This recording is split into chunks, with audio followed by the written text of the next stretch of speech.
Cuando se piensa en los piratas del Caribe, vienen a la mente imágenes de bucaneros, filibusteros y corsarios, renegados que vivieron entre los siglos XVII y XVIII y que se ganaban la vida atacando a cualquier embarcación que fuera lo bastante audaz para surcar el Caribe sin escolta. Esa idealizada imagen alude a la edad de oro de la piratería. Lo que no es tan conocido es que existió también una edad de plata de la piratería, la cual se desarrolló entre la última década del siglo XVIII y mediados del XIX, y que tuvo su etapa de esplendor entre 1815 y 1836. Piratas, corsarios, filibusteros y contrabandistas, estadounidenses, franceses, mexicanos, colombianos y españoles fueron los principales protagonistas de esta nueva era. Todo comenzó con la Guerra de Independencia de los Estados Unidos y se potenció con las guerras napoleónicas, pues las distintas potencias del viejo mundo se vieron envueltas en una serie de grandes guerras. Para disminuir los costos e incrementar los ingresos se sirvieron del corso como apoyo de las armadas nacionales. Terminada la guerra, miles de hombres que habían servido a bordo de aquellos corsarios se vieron sin empleo, precisamente el mal que hacían hacer la piratería. Sin embargo, su desempleo no duró demasiado tiempo. En América eran necesarios los servicios de los mercenarios del mar. En 1815, los insurgentes de Morelos establecieron las disposiciones para crear ataques corsarios contra los españoles. Una de las principales bases para esto fue Nueva Orleans. La elección no había sido aleatoria, pues los insurgentes buscaban el apoyo de Jean Lafitte, un extravagante pirata francés que tenía allí mismo su base de operaciones, a la que había llamado Reino de Barataria. Lafitte aceptó el ofrecimiento y comenzó a trabajar para Morelos. Sin embargo, el gobierno de los Estados Unidos destruyó el Reino de Barataria y puso precio a la cabeza de Lafitte, no obstante que éste había contribuido a la defensa de Nueva Orleans en 1815. Después de vagar sin rumbo durante varios años y haberse autotitulado como el dictador de Galveston, logró establecer una nueva base pirata en Yucatán, esta vez al servicio de Colombia y al mando del buque llamado General Santander. No fue el extravagante Lafitte el único corsario que colaboró con los insurgentes novohispanos, pero sí el más llamativo. Se sabe que por lo menos 56 corsarios de distintas nacionalidades trabajaron en contubernio con los insurgentes. Por su parte, la corona española propició el armamento de buques corsarios para reprimir a los insurgentes en sus correrías por los mares americanos.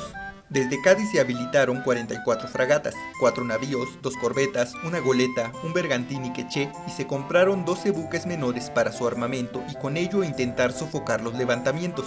Además, el 1 de noviembre de 1816 se dictaron una serie de medidas que debían de observar los corsarios españoles que habrían de combatir a los insurgentes. Sin embargo, el corso en el Caribe degeneró pronto, y se volvió difícil distinguir a corsarios de piratas, habiendo capitanes que trabajaban como corsarios para diferentes naciones enemigas al mismo tiempo. El caso de Michel Aury es el más representativo, ya que fue corsario para España, Colombia, México y Argentina al mismo tiempo.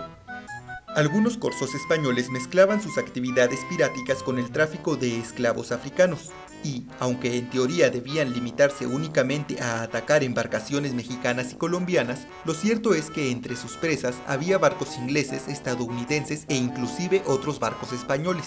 Los españoles solían reclutar a ingleses en sus filas. Algunos capitanes famosos fueron Aaron Smith o Edward Lowe.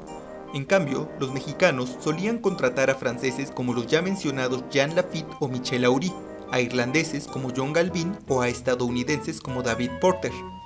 Este último se retiró de la vida de corsario mexicano después de que su sobrino, David Henry Porter, falleciera después de un enfrentamiento con la Armada Española en el fracasado intento mexicano de conquistar Cuba. Quizá la más famosa historia de piratas de la Edad de Plata sea la de los miembros del Panda, el cual era un corsario español que solía atacar embarcaciones estadounidenses y traficar con esclavos africanos. Su capitán se llamaba Pedro Gilbert. En 1832, Gilbert capturó un barco llamado The Mexican, el cual tenía matrícula de Salem, Massachusetts. Después de apresar a la tripulación, Gilbert ordenó a sus marineros que pasaran a cuchillo a los reos y luego prender fuego al barco.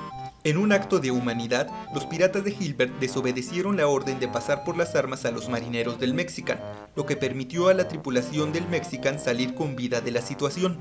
Es llamativo que Gilbert y su tripulación navegaban a veces bajo bandera española y otras bajo bandera colombiana, por lo que no sabemos si se trataba de una forma de despistar a sus perseguidores o era que, al igual que otros tantos corsarios, Gilbert trabajaba lo mismo para españoles que para colombianos.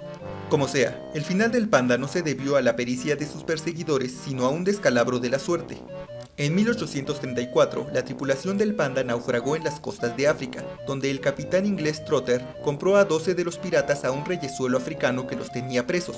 El capitán Trotter los remitió a Estados Unidos, donde fueron ejecutados, todos menos uno apellidado De Soto, quien tuvo una recomendación de clemencia por su conducta generosa, noble y abnegada al salvar la vida a 70 personas del barco Minerva, suceso ocurrido en 1831.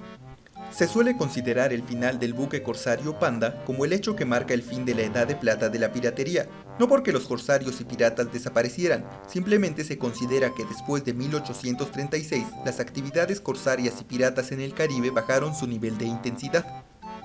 Los corsarios y piratas fueron desplazados poco a poco por los filibusteros estadounidenses. Canallas como William Welker, Narciso López o José Martí servían directamente a los intereses estadounidenses y buscaban la expansión de los Estados Unidos a través de sus actos. Esta expansión del filibusterismo estadounidense los llevó a enfrentarse con los distintos gobiernos hispanoamericanos. Por ejemplo, en 1843 su apoyo fue crucial para la victoria yucateca en Campeche contra la Armada Mexicana. Armada, la cual difícilmente estaría compuesta por tropas regulares. Lo más probable es que se tratara de corsarios al servicio de México.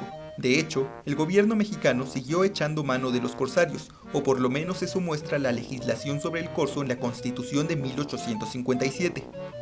Por lo que no sorprende que cuando en el Congreso de París de 1856 los gobiernos de Austria, Cerdeña, Prusia, Inglaterra, Francia, Turquía y Rusia se plegaron a la iniciativa de Napoleón III para prohibir el uso de corsarios en las guerras entre naciones, España, Estados Unidos y México se negaran rotundamente a unirse a la iniciativa, al considerar que contrariaría sus intereses nacionales. Resulta gracioso, inclusive irónico, que mientras en la edad de oro de la piratería la mayoría de los corsarios y piratas servían a los intereses de los ingleses, en la edad de plata de la piratería fueran españoles e hispanoamericanos los principales patrocinadores de piratas y corsarios, justo aquellos que 100 años antes habían sufrido las incursiones de los piratas.